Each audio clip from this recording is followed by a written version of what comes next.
বিগত ফ্যাসিস্ট স্বৈরাচারের আমলে অনেক অমুক্তিযোদ্ধাদেরকে তালিকাভুক্ত করা হয়েছিল এবং বর্তমানের মন্ত্রণালয়ের হিসাব অনুযায়ী 1,93,000 সামথিং এই গ্যাজেটভুক্ত মুক্তিযোদ্ধা তালিকায় অন্তর্ভুক্ত করা হয়েছে। এই বিষয়ে আপনাদেরকে বলতে চাই, এই কাজটি জাতীয় মুক্তি যোদ্ধা কাউন্সিল অর্থাৎ জামুকা এই সংস্থাটি করে থাকে। তারা যখন মন্ত্রণালয় সুপারিশ পাঠায় তাদের সুপারিশের ভিত্তিতে গ্যাজেটভুক্ত করা হয় অথবা গ্যাজেট বাতিল করা হয়।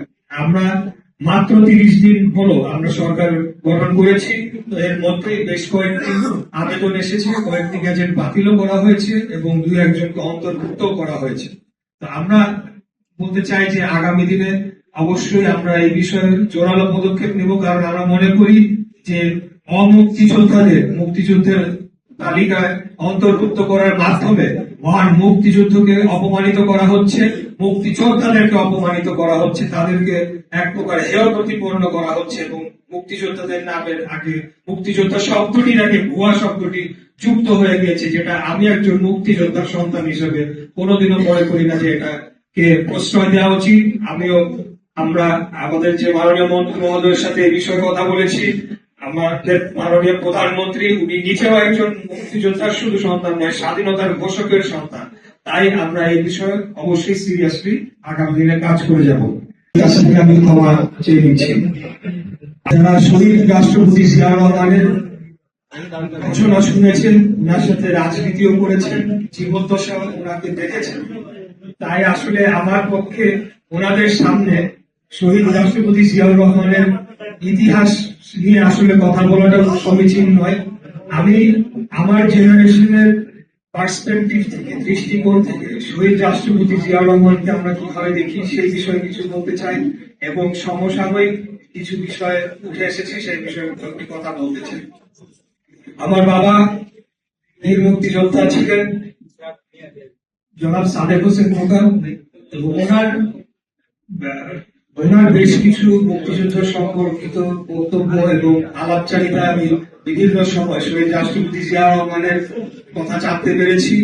উনি সবসময় বলতেন যে যেখানে যখন সারা বাংলাদেশের মানুষ তৎকালীন সময়ে মার্চ মাসে একটি স্বাধীনতার ঘোষণার জন্য অপেক্ষা করেছিলেন, রাজনৈতিক নেতৃবৃন্দের দিকে তাকিয়েছিলেন, সেখানে তারা ব্যর্থ হয়েছিলেন এবং তখন একজন 36 বছর বয়সী মেজর র্যাঙ্কের অফিসার শহীদ রাষ্ট্রপতি জিয়াউর রহমান তিনি পরিকল্পনা মাফিক একটি স্বাধীনতার ঘোষণা দিলেন।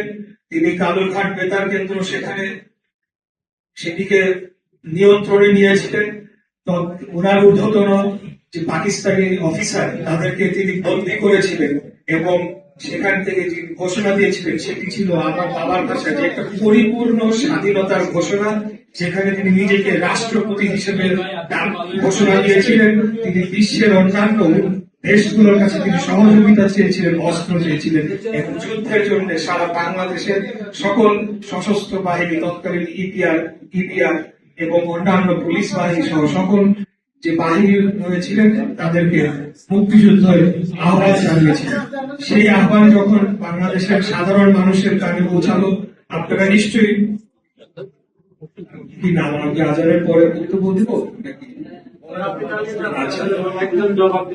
একজন যখন 25শে মার্চ কাল রাতে হানাদার বাহিনী যখন সাধারণ আমাদের যে রাজারবাগ পুলিশ লাইন থেকে শুরু করে ঢাকা ইউনিভার্সিটিতে, যেটা আমার বাবার মুখে শুনেছি, যখন ঝাঁপিয়ে পড়েছিল তখন একজন সেনাবাহিনীর কর্মকর্তা যিনি যে র্যাঙ্কেরই হোক তার মুখের থেকে একটা ঘোষণা যখন সারা বাংলাদেশে ছড়িয়ে পড়লো, মানুষের মনে তখন একটা উৎসাহ, উদ্দীপনা এবং বিভিন্ন ক্যান্টনমেন্ট থেকে যারা অফিসাররা ছিলেন, সৈনিকরা ছিলেন, তাদের মধ্যে একটা উৎসাহ, উদ্দীপনা, একটা সাহস পেল এবং তারা সকলেই শহীদ রাষ্ট্রপতি জিয়াউর রহমানের আহ্বানে রিভোল্ট অর্থাৎ বিদ্রোহ করে যুদ্ধে যোগদান করলেন।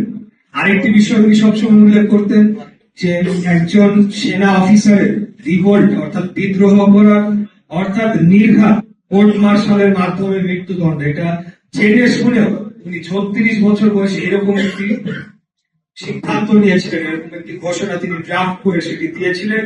তার যে সাহস, তার যে সাহসিকতা, সেটা আসলে বারবারই আমরা মুগ্ধ হয়ে সবসময় শুনে এসেছি। ইতিহাসের পাতায় সেটি স্বর্ণাক্ষরে অবশ্যই লেখা থাকবে।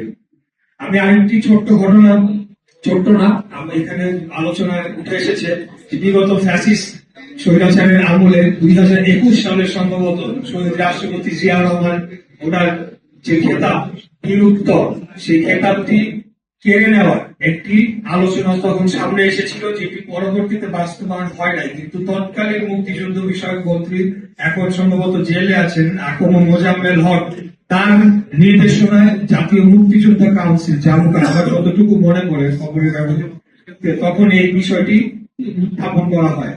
তার প্রতিবাদে বিএনপি আমরা এই প্রেস ক্লাবে, এই যে আজকে আমরা যেখানে মিটিং করছি, এখানে আমরা একটা প্রতিবাদের একটা বিশাল বড় একটা প্রতিবাদ সভা করেছিলাম। যে প্রতিবাদ সভায় তখন আমাদের সভা আমরা শেষ করতে পারিনি, তখন আমাদের উপরে পুলিশি যে আক্রমণ করা হয় এবং আমাদের উপরে হামলা করে আমাদের অনেক নেতা কর্মীদের গ্রেফতার এবং আহত এবং রক্তাক্ত করা হয়। আমিও সেখানে সশরীরে উপস্থিত ছিলাম এবং সেদিন সম্ভবত একটা ঘটনা ঘটেছিল, আমি একজনকে উদ্ধার করে নিয়ে এসেছিলাম। ওই ঘটনাটি অনেক আপনাকে অনেক সময় মনে করিয়ে দেয় বিভিন্ন জায়গায় গেলে, যে যার কারণে আজকের যে আলোচনা সেটার সাথে রেলেভেন্ট দেখে আমি বিষয়টি উত্থাপন করলাম।